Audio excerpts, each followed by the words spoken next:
I think you guys might be a little excited about this first session, right? I mean, Just a little, right? I mean, there might be a reason why all of you are here so early this morning, maybe because of us, but I have to think that there might be another reason. And I couldn't be any more proud and so excited. We've been waiting for this moment for a very long time to introduce this first session of female powerhouses. And what we're very passionate about at Emerge is empowering entrepreneurs, empowering women, empowering youth. And so bringing together a female powerhouse to talk about entrepreneurship, innovation, crypto, and the power of diversity means the world to us. So I'm not going to take any more of your time. Please welcome, it is my honor and our pleasure to welcome the 23-time Grand Slam champion and entrepreneur, Serena Williams. Moderator.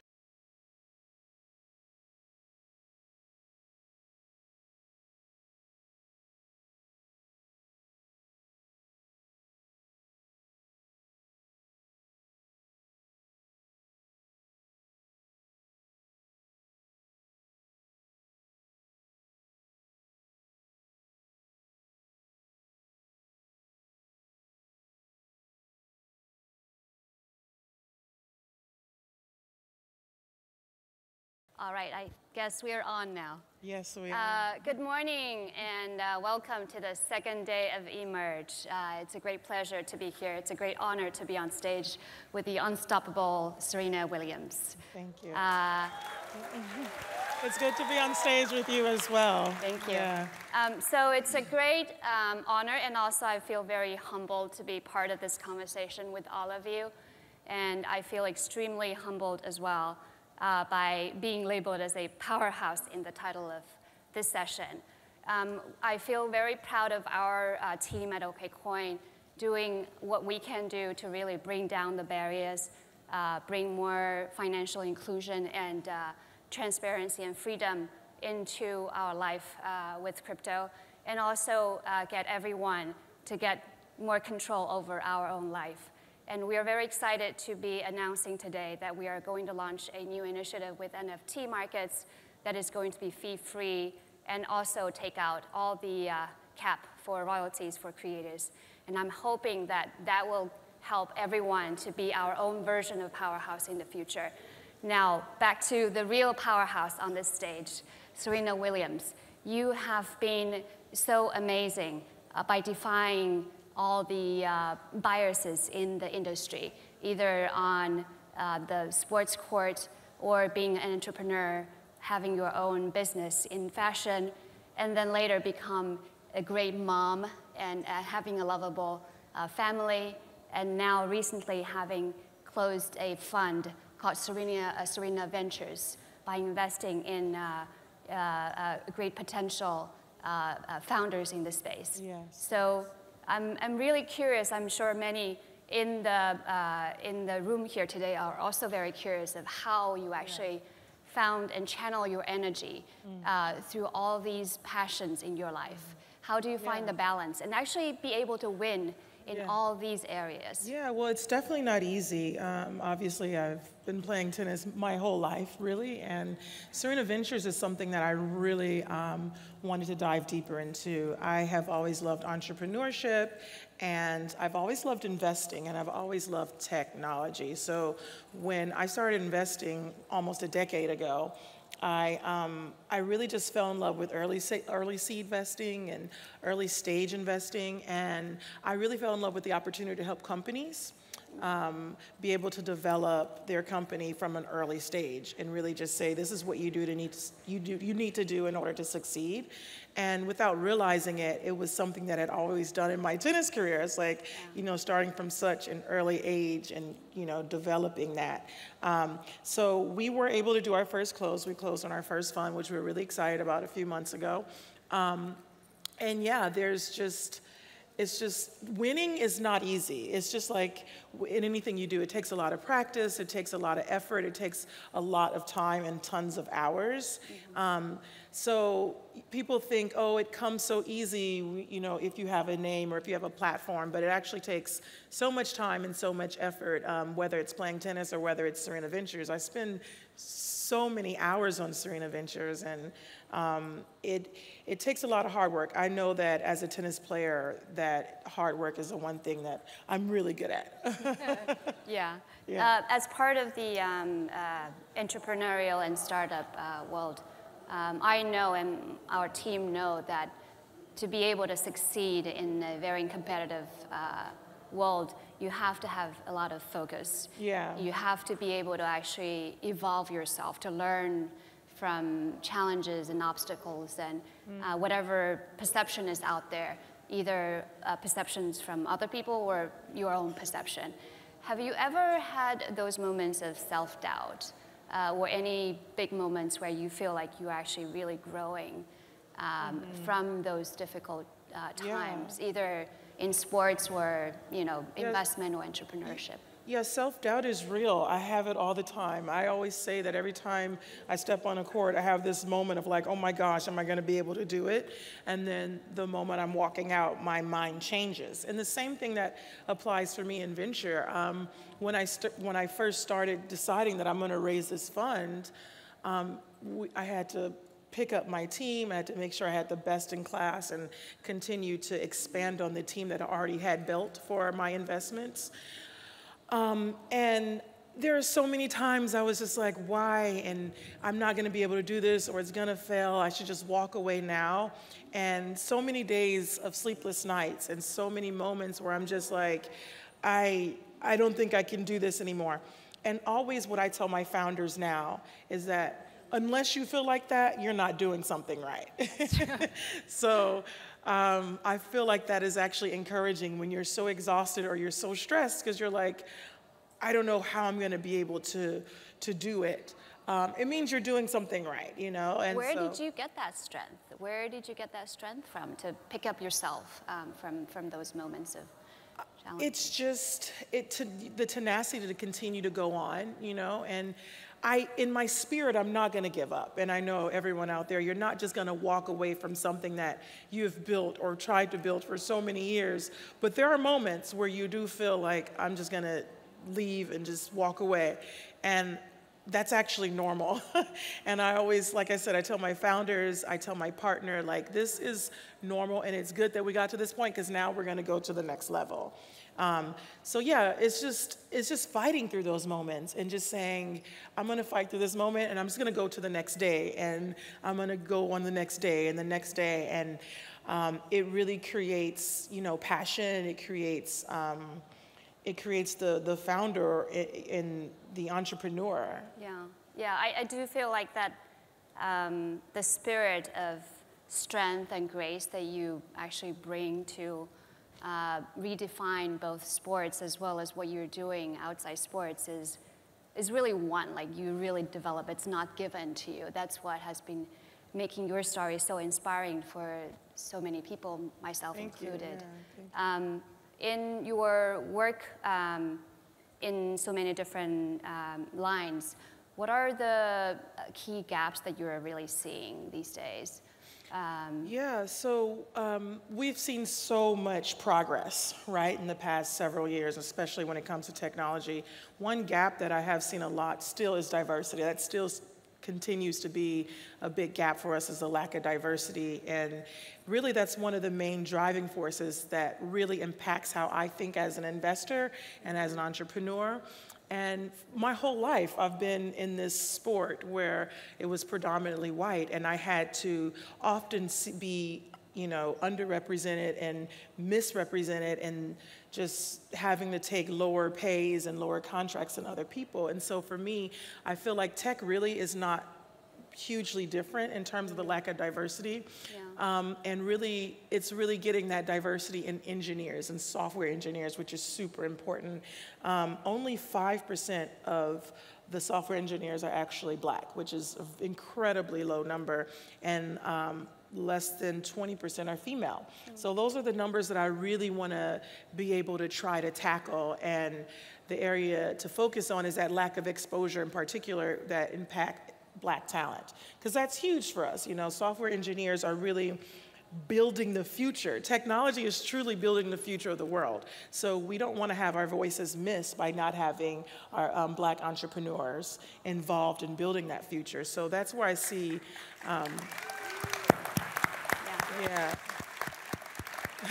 that's where I see a huge gap that still needs to be filled, and we're working hard on trying to fill that gap. So tell us more about that. I know that you're working, you're big on education, you're big on financial inclusion. I saw a great work that you have done partnering with various parties to really push on that.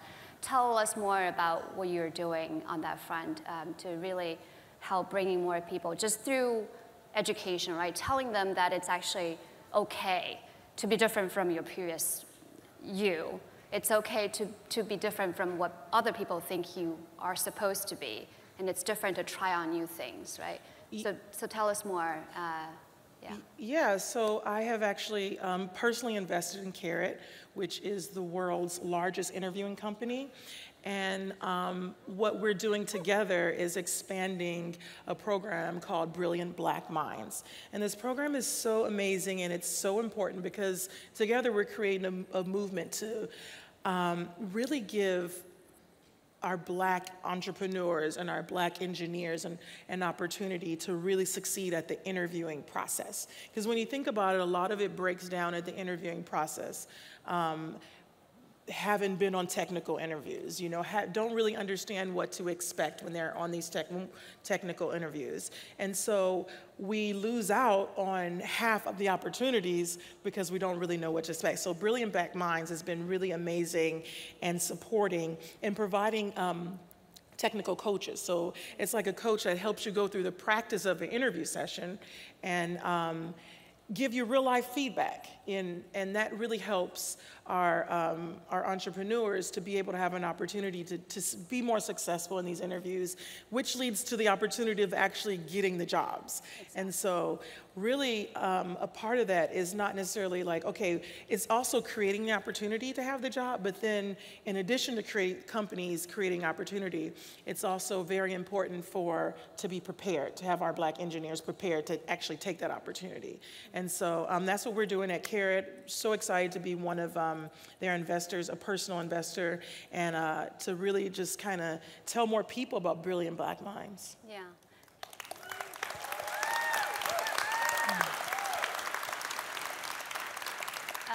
So when you think about what you have been accomplished so far, what is the most important or defining success in your life? And how do you want to, for example, go to your the other, female players or girls, young girls growing up, including your precious daughter? How would you want them to think about you and for themselves? So I've always said I want someone to think about me as, especially my daughter, as being humble and kind. And I think in general, if people were more that way, the world would be a better place, right? So for me, it really boils down to just humility. How do you develop that? How do you instill that in? It starts at an early age. I'm asking that as a mom as well. No, I'm just curious. It starts at an early age. I always tell my daughter, I say, just to, I don't know, please, thank you, take a lower place. Like always think about putting people ahead, but still having a very, very firm, strong voice and still being strong. So it's a thin line, but really understanding how to go about walking that line. Are you seeing her being more on the tennis sport or in a different, do you have any plan for her?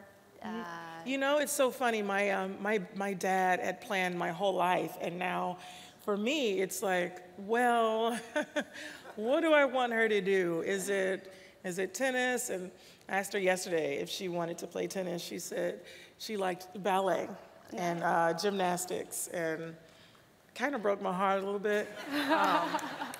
But I was like, okay, well, we'll keep doing a little bit and see what happens. So I don't know. I didn't really have an option until I got older, and for whatever reason, Parents nowadays give kids all the options, right? So. Yeah, yeah. Yeah, exactly. She can However, become an engineer. right, we definitely would love that. That would be great. Yeah, part of it is also giving her the option and choices and her exposed to it.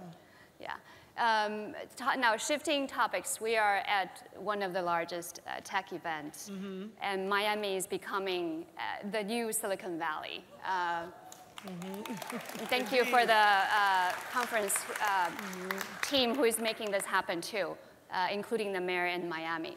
Now, I'm curious, I know that you have been closely following crypto, closely following NFT. Right. I'm curious what's your take on crypto and on NFT? Do you have any favorite crypto assets or NFT or NFT creators? So as an investor, I look at it as an investor's point of view. As a VC, you can't be in this world of VC and not have a strong view or wanting to have a good investment in crypto Web3 technology, right? It is the future. NFTs as well. I think a lot of us, when it first came out, thought that maybe it was going to be like a hit and run kind of thing, but we've seen in the past, 12 months, 6 months, how a company can literally be started and then go to a multi-billion-dollar company in less than 12 months. So it is here to stay. And one thing that I look at when I invest in, or if I'm buying an NFT, I kind of look at it as art. I try to buy what I like. And what really speaks to me. There's some projects that I've bought that really spoke to me, and I thought it was really cool. And they are doing well now. And so I think of it as everything that I approach is really in an authentic kind of way. I don't necessarily, oh, hey, Eric. I don't necessarily approach things that I don't like. And I think it really does better if you really are involved in something that you really enjoy and really like. And that's how I look at the NFTs. And then when I looked at the other stuff in the Web3, it's just a big world. And literally every day you wake up and there's something new. There's a new expansion on it. And so it's a constant education of just learning every day what's new and what's the latest and how to get involved, et cetera. So it's a lot, but I thoroughly enjoy it, and I think it's, like I said, it's the future, and just figuring out a way to make sure that it is inclusive, and is the one thing that we have to still kind of figure out. Yeah, for people who are new out there looking at either getting into crypto or just investment in general, what would your be advised to them? And I also want to bring it back to your own personal experience. I know that you actually, because of the education your father instilled in you, you actually take control of your life very early on. You take control of your financials very early on. You get to start to learn about financials. Yeah. What would you say to people who are kind of trying to get into investment, into technology, into crypto? Like, what's your recommendation? Yeah, it's really just, first of all, having that opportunity. And sometimes you think that I don't have enough money to make this investment or that investment. But you have to understand that sometimes you don't need a lot. You just need, if you whether invested in cryptocurrencies, you can just invest such a small amount, but still get some ownership in that. And those small amounts tend to add up over time. You could literally start with $1 and invest. And that's what a lot of people don't understand. They think, oh, I need $30,000 to buy this coin, or I need 15 to buy that, and that's not true. And you can buy a fraction of Bitcoin, not one Bitcoin. Yeah. Exactly. So it's super important. Just education, really. That's true. Just educating people that, no, actually you can do more with a lot less. And I think that is the one thing that's missing that can be talked about a little bit more. Yeah, that's, I'm glad that you're saying that, because that's also very important to me personally and to our team. We also feel very important to be part of that educational process to help people get into this space. not being afraid of doing this. It's scary. It can be super scary and intimidating. Particularly when you don't know about this. And I think when you don't know something, it becomes even more intimidating. And when you see people with all this wealth, you think, I could never do that, or I can't even have a part of buying any of that. So really, for me, it just boils down, like you said, to the education. Let me ask you a more personal question, if I may. We all make mistakes, right? You know, some of us are making mistakes in certain areas, and some of us are making mistakes in other areas.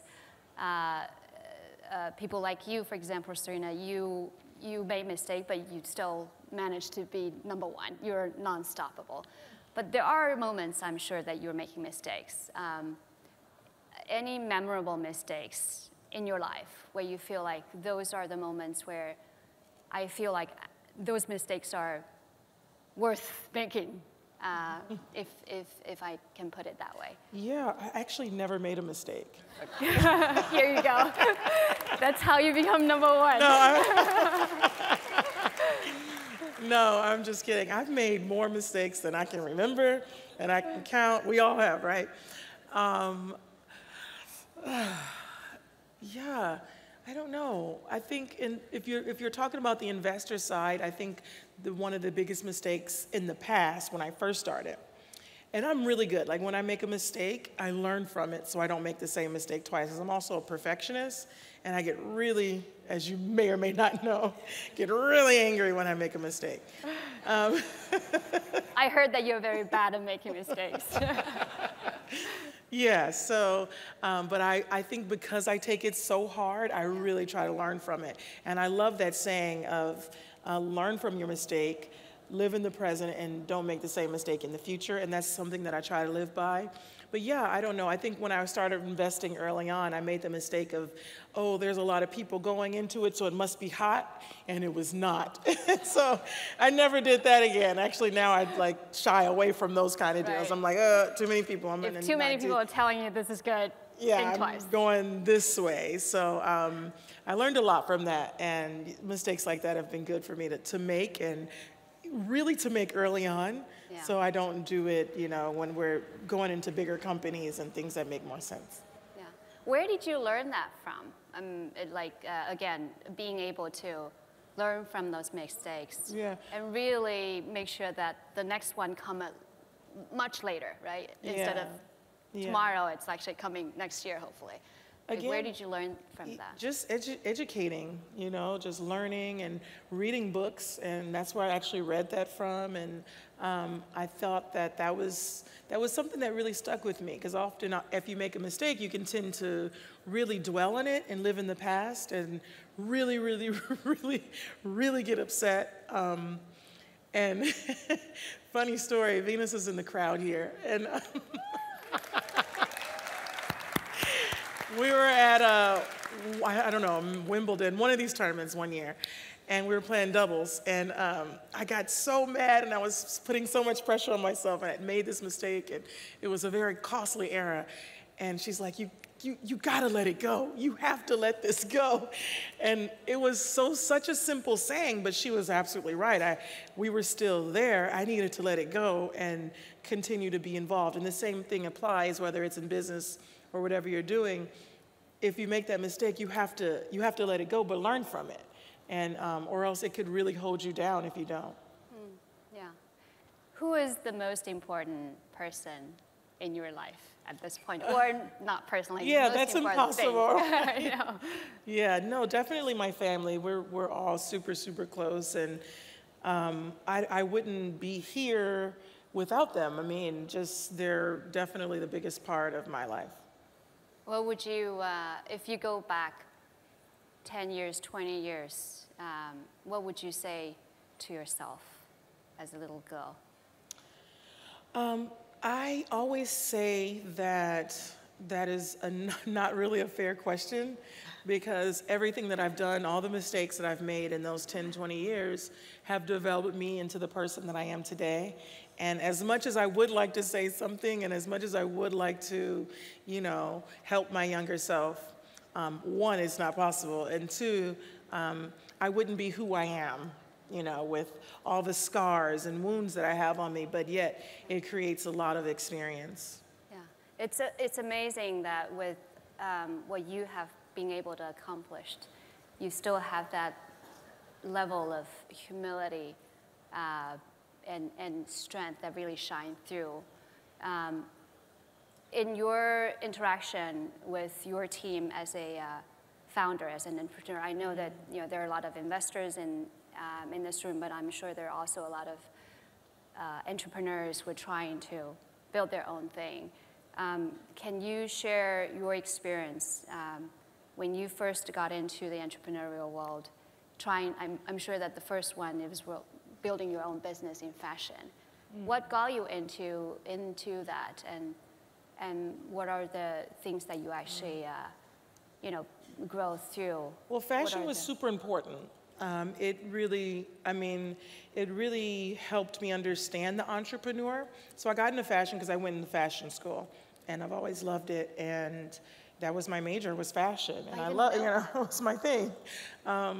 And it was the natural next step for me after school, is to do something on your own or create something. And I'm very creative, and even with my investing and my everything I do, it's super creative.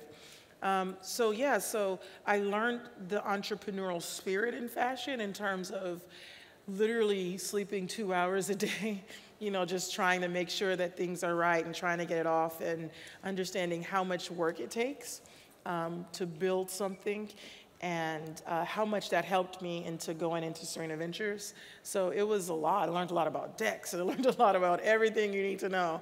And and teams. You learn so much about teams and how important it is to have the right types of teams and the right leaders on your teams. And so fashion is a lot, and investing is easier. Yeah, building is more difficult than investing in the people who are building. That's for sure. That's for sure. Yeah, it's when you look at all the builders who you are working with, and also people who are you're trying to help in bringing into the future of building, what is the most important thing that you tend to share with them, if any? Like, I know that you're sitting on board with many of the companies that you invest in. What are those interactions? What are the interactions like when you're sitting on a board with those companies? It's just mostly given my experience of how to build, and some companies go through tough times, and you're sitting on that board, and you really have to get them through those tough times, and then making the right decisions for the company, and financials, understanding how, should we put more money in this in marketing, or should we put more money into our C-suites, and what that's like. So those board meetings are very interesting, and they're incredible experiences, and they take a lot of work and a lot of time, but it's very good to be on it, because then also you can apply everything that you learn into what you're doing. Yeah, it's amazing when you were talking about your experience. You talk about working really hard, sleeping only 2 hours to build your own business. I'm sure when you work on tennis, there are so many countless hours that went into it. Your sweat and whole soul going into it. And I think a lot of people when they see people like you who are successful, they tend to take that result as something for granted, right? Something like that's probably, power, or something that comes naturally. But it actually would not have been possible without you putting so much efforts into it and changing what is actually before you, overcoming those obstacles. What is when you work with either your own team or yourself, on the tennis court, I'm sure you have a lot of plans for yourself. What is the most important thing that you do every day, or you tell your team to kind of do every day to actually make sure you stay focused, put a lot of efforts, and make sure you actually try to hit the goal, instead of just working hard? This is the goal we want to, deliver. Well, that's an interesting question because for me, I've always been in a solo sport. And even when you create a company, you're the CEO, you're the founder. You're not solo, but it's your vision, it's your goals and your ideas. Yeah. So you have to motivate yourself. No one's going to tell you to wake up and go train. And every time you do things with a coach, it's wonderful and it's great, but the best results comes from the stuff you do on your own. And being in a solo sport for my whole life really helped me understand that when I do things on my own, that's like when I get the best results. When I do an extra hour in the gym, or when I, do extra watching film, or just learning. And so that makes a huge difference. And yeah, it's really about leading your team, but at the end of the day, it's only one CEO, and they are responsible. Like, as you're a brilliant team, but they're responsible for whatever happens to the company. It's going to be them that's mentioned most. And so you have to, for me, it's really about motivating yourself and understanding that you are going to be your biggest fan and your biggest supporter, and pushing yourself as hard as you allow yourself to be pushed. Yeah. Tell us a little bit more about choosing between priorities. You have so many different things in your life. Yeah. If this will never happen, obviously, but if someone is coming to you and say, hey, Serena, if tomorrow you have only one choice to do, which one would you have to choose to kind of put your efforts into? Tennis, fashion, entrepreneurship, investing, and helping more people getting into entrepreneurship or engineering. Yeah. It may not be a fair question, but I want to, see Yeah. how you were prioritizing, because, I also have that personal struggle, right? Both on the personal level as well as from professional level. When you have to actually balance different things, when we talk about work-life balance, about, family and work, and then when in the work on the professional side, there are a lot of things we actually care about. And many things you have to do the subtraction and make sure that we actually only focus on one thing that matters the most. How do you do your prioritization? Yeah, I think that's definitely an interesting question. For me, it's, I don't know. I feel like I just have my schedule together, and, I just have to put in prioritize. What is it I want to do? What are my goals? And once I realize what my goals are, then that's what I prioritize. Is my goal to be the best VC? Is my goal to be the best tennis player? Is my goal to be whatever that goal is?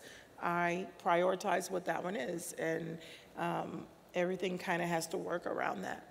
So what is your next chapter?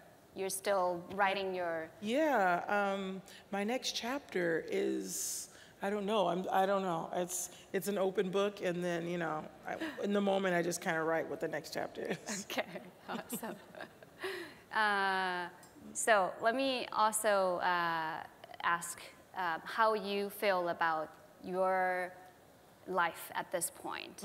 When you help people who you care about, right, in your life, what are you going to tell them when it comes to investing and entrepreneurship to your daughter? Say, imagine 10 years later, what do you want to tell her? What do you want her to tell you? What's the most important thing that you actually want to hear? Well, it's so important that you enjoy what you do at the end of the day.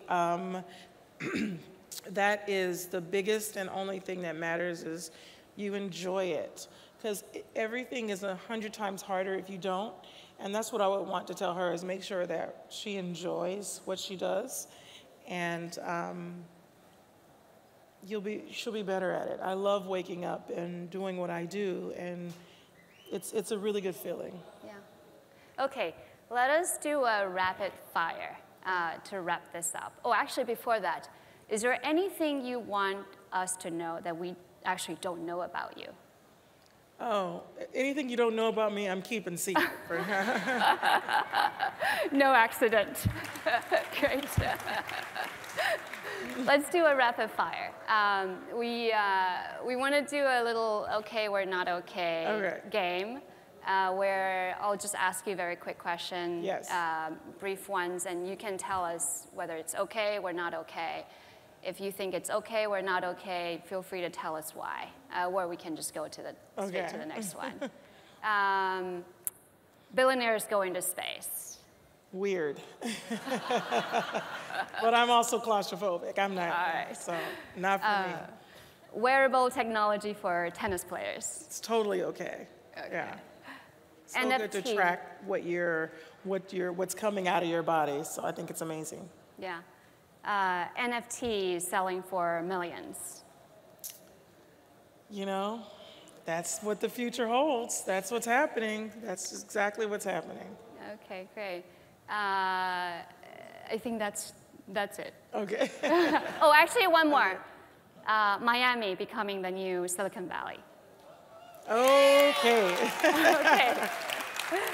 Thank you, Serena. Thank Thank you you. for being with us. Thank you all. Thank you. Thank you, everyone.